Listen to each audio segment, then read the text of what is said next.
All right, welcome everybody to podcast number 371. We're out here in Sweden with some of our good friends. Stay with us. This is the Elevate Construction Podcast, delivering remarkable content for workers, leaders, and companies in construction wanting to take their next step. Get ready to step out of your comfort zone with Jason Schroeder as he encourages you to do better, live a remarkable life, and expect more. Let's go.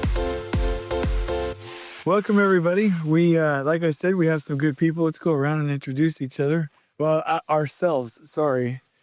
Go ahead. I'm Brian Melchure. And we have at the end of the table.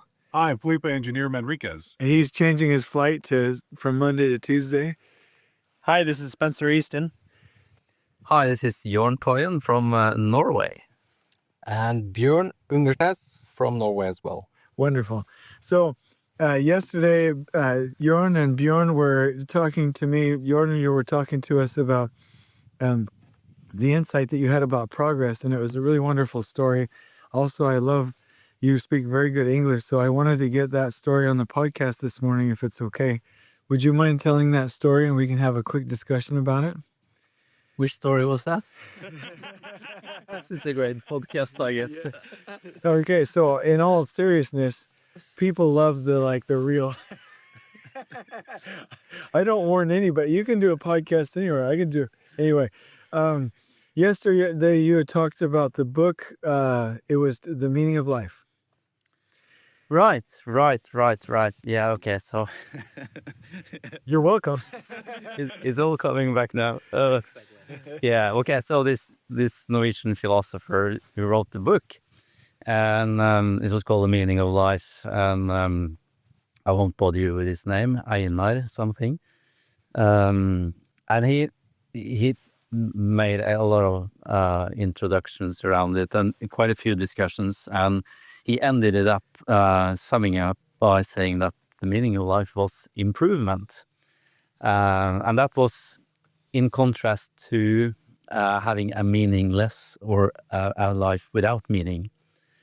So he quoted the Sisyphus, which rolled this rock up the hill, and then it rolled back down again as an illustration of a life without any meaning.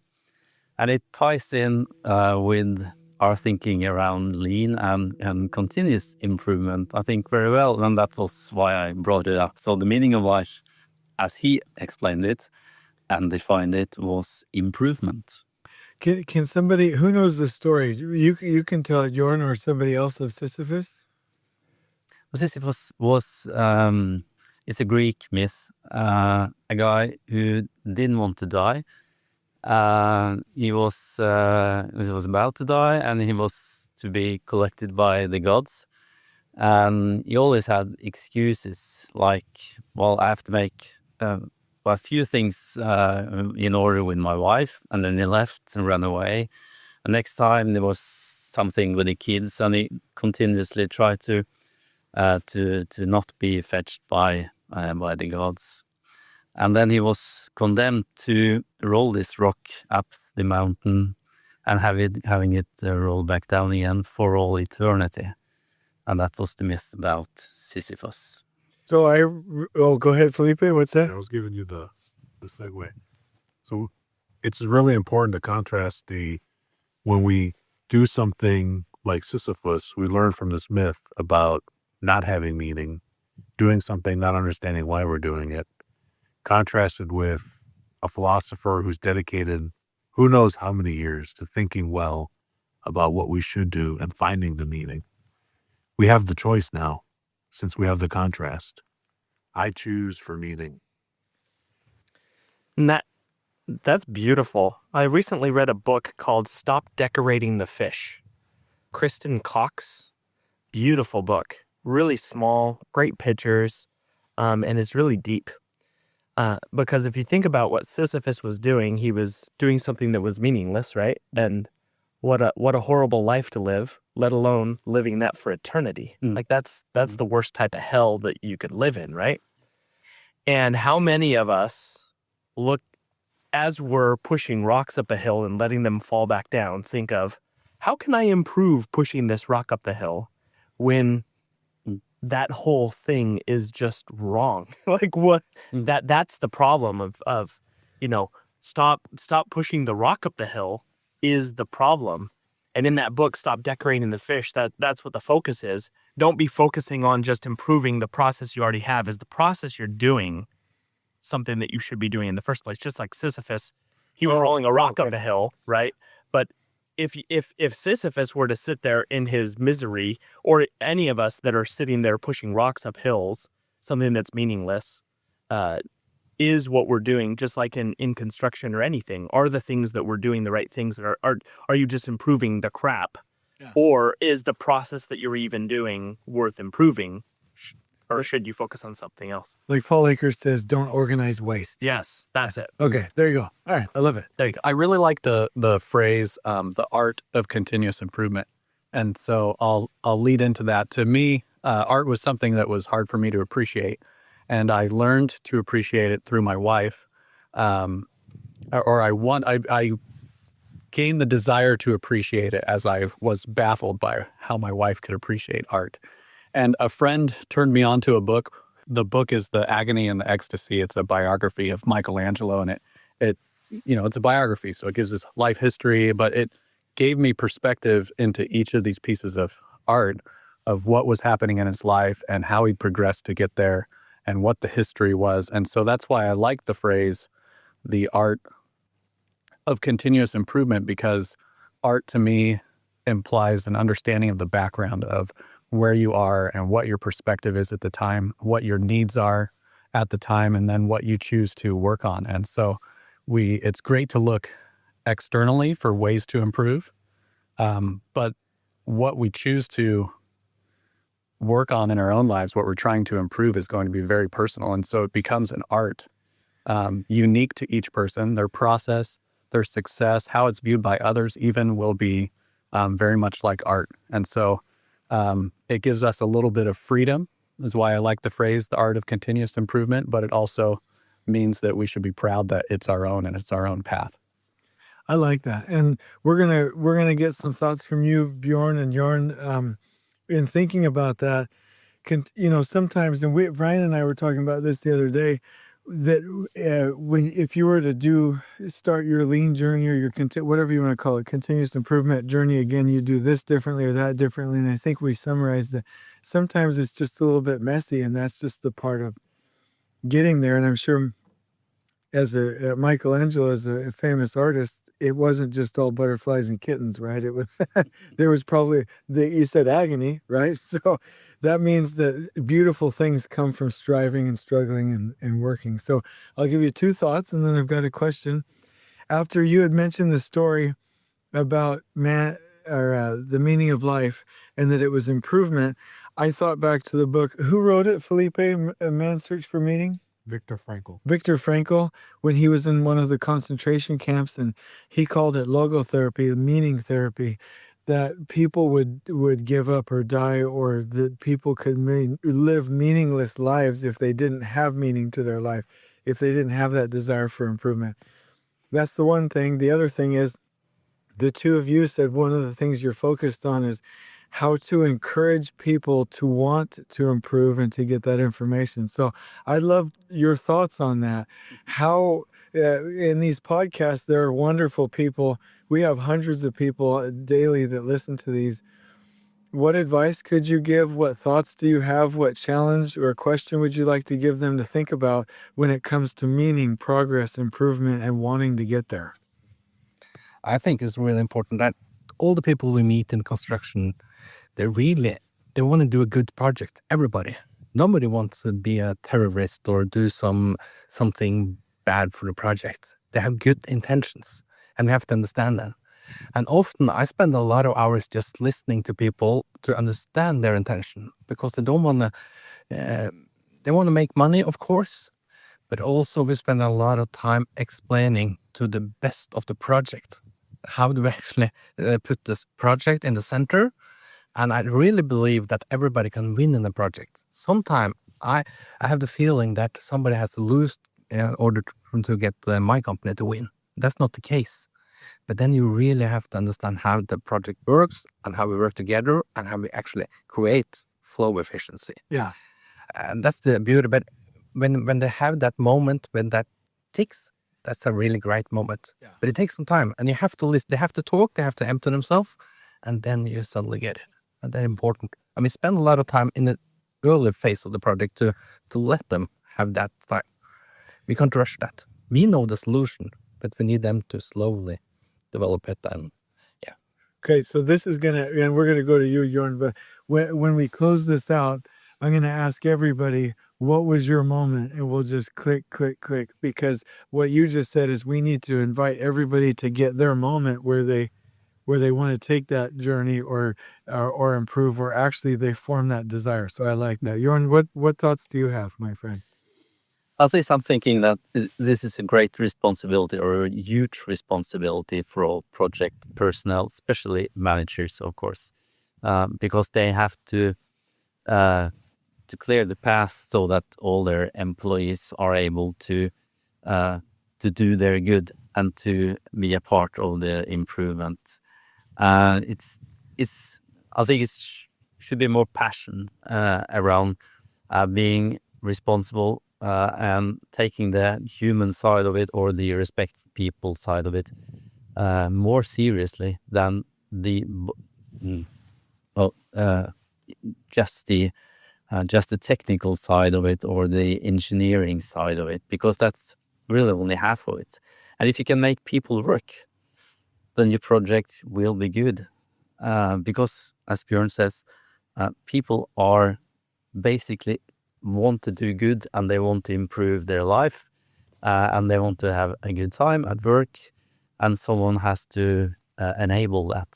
And I think that's a huge responsibility, which is sometimes also in recruiting managers, it's taking too easy. We qualify people by their CVs and what projects they've been on, not which people they have moved or touched or made them click. That's an interesting thought. Meaning we're always like, I built this $100 million project, or I'm a director, instead of saying, I build people, right? Or, Well, Toyota's saying something about it. We don't build cars, we build excellent people, and our people build excellent cars. It's the same thing. So why not just transform that? It's just a mind shift. So if you build an exercise and train brilliant people, then those will make a brilliant project. I love that. And so I'm going to model a behavior that I model with my family, and it's called always leave them wanting more. So when I take my 11 kids out and we hang out, Katie would stay at the lake like for 36 straight hours. And I'm like, no. For them to want to come back, leave. And it's not true. It's just, I want to go home. But we can't be here all day. There's so much wisdom. So what I'm going to do is I'm going to go around. I'm going to ask 2 questions per person. We'll all do it in a nice abbreviated manner, but take as much time as you want shortly. And the 2 questions are these. When was your moment where your expectations and your meaning came and your passion came? And then what is something that you do to encourage that passion in others? But first of all, I want to say that Bjorn and Yorn, they own a company, Lean Communications, and they're in Norway. So if any of you listening to this podcast are in Norway or in Europe, please reach out to them. They're absolutely fantastic. Go ahead, Brian. Sorry. I would just like to interject that as we've spent our time together, we made a real point that they are in Norway, but they're worldwide. Oh, yeah. And so they're accessible to the hundreds of people here and the thousands more that this will reach eventually. Amen. Thank you, sir. You hear this? We're Mr. Worldwide. What's my? So they are amazing human beings. You'll fall in love with them in a completely normal way as soon as you meet them. They're some of my favorite people. Spencer, Easton, and I work at Elevate Construction. You know that. Brian Melchure is the owner of Field Verified. And here, I'm going to mess this up. I would say exterior skin or exterior enclosure testing, consulting, and training company with a number of other services, including a lab. and he has a lean company that you should tour. Anybody in the United States should tour his office. Did I say that right? No, we would love that. In fact, we need to up our game. Is this my moment for my 2 questions? No. Okay. Okay, we're just selling. We're selling sharing right now. Well, reach out. We'd love to connect on LinkedIn and invite you for a tour. And then Felipe Engineer Manriquez, The host of the EVFC Show podcast, the Easier, Better for Construction podcast. We bring on people from all over the world in the supply chain talking about how they make construction better today than it was yesterday. And I also work in McCarthy Building Companies. Thank you. I love that. His podcast is about quality, mine's about quantity. So we're going to go around. I'll showcase, or I'll be the example here as we go forward. I read Paul Akers' 2-Second Lean and then had a gap. And I said, oh, if this person can create this culture, I want to as well. And then I found how I would do it by, surprisingly enough, watching the movie Patton. And then reading the book, The 33 Strategies of War and the Art of War, and those military tactics spoke to me in my method. And one of the things that I like to do to help people find their passion is to bring music and movement and energy into really dynamic environments like boot camps and high energy trainings so that they can feel in that moment and find their passion and then take sustainable and continuous action after that. Mr. Melchure, your turn, my brother. Okay, remind me of the 2 questions. Okay, it's My moment, when I found my your moment, and then what's one thing you do to help others find their moment? Oh gosh, this is a good podcast. Yeah, this is great. So my moment, this is going to tell you a lot about my core personality, but my moment, we were out performing some window testing on a job site, so air and water leakage, and we had a lot of things that we didn't follow our processes, and we started late, and it didn't, it broke down during the process, and it was really embarrassing to me what we had done, and so as I was apologizing to our client, she said to, put my mind at ease, she said, that's okay, this is just like everybody else. And that was probably the most hurtful and meaningful thing she could have said to me, because we worked too hard and we were too committed to be just like everybody else. And so that was that moment where I realized that we needed a process, and we needed to define it, and we needed to teach it to match the level that we cared. It wasn't that we needed to start caring more. We needed something to help us realize and harness all of that energy and intent to a product that actually benefited others. So that was the moment. And there was definitely a 44-ounce soda smashed on the ground for emphasis. When we relive it, it sounds a lot more cooler than it really was. I let everybody know that they should back up. I was going to throw the soda on the ground for a moment, and so none of us got splashed on. But the soda slam was our moment, and boy, I'm going to be honest, I forgot the second question. No, you already answered. Great. No. Second question. What do you do to help others besides throwing a soda to get their moment? Yeah, what I do to help others have that moment is everyone achieves these levels of success that are exciting. And they are the beauty of lean and continuous improvement and flow is that we capture it in our lives naturally, and we don't realize it. And those are those moments that are good, and we're proud of what happens there. And so the more I study, the more I can recognize when people have achieved that. And I try to stop and identify that, and identify that this is already a behavior and a process that they know how to do, and that they embrace, and that they're proud of the results. And so I do my best to just identify that where it occurs naturally. I like that. Can you pass the phone to Mr. Felipe Engineer Manriquez?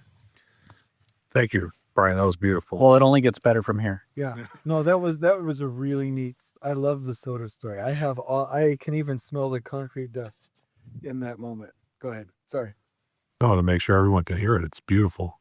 So the moment for me was I had been learning about lean halfway through my career, and I got to a certain point and I got stuck. And then I learned about scrum and agile principles and methodologies, and I've exponentially jumped my productivity and the productivity of others that I've been able to work with. So fortunate. And so from this point forward, everything I do is scrum. all I see is Scrum. I see Scrum everywhere. And so I'm passionately helping others to see Scrum so it can enable their productivity jumps in very simple ways, no matter where they are, no matter what phase they're in. If you have something that you want to achieve, I've got something to show you, a framework that will enable you to achieve beyond your wildest dreams. Thank you. And then what's one thing you do to help others find theirs? One thing I do to help others is I overflow my enthusiasm and my passion. So even if they're tired or sleepy, they will have the energy for me. I will loan my energy out. I tap into an infinite reservoir of effort and enthusiasm so that it is possible for everyone. And if you don't believe that, stay up for 38 hours and then fly back home with him on a plane and try to sleep. I've been there. So, go ahead, Mr. Easton. When I started to date and I found my wife, she's the one that kind of like helped me understand that I love to learn. And so my aha moment came when my daughter was born. This was 8 years ago. And I was forced to figure that out. And so through all of the different career changes and jobs that I've had, I've always had construction. I always fall back on construction or had construction on the side.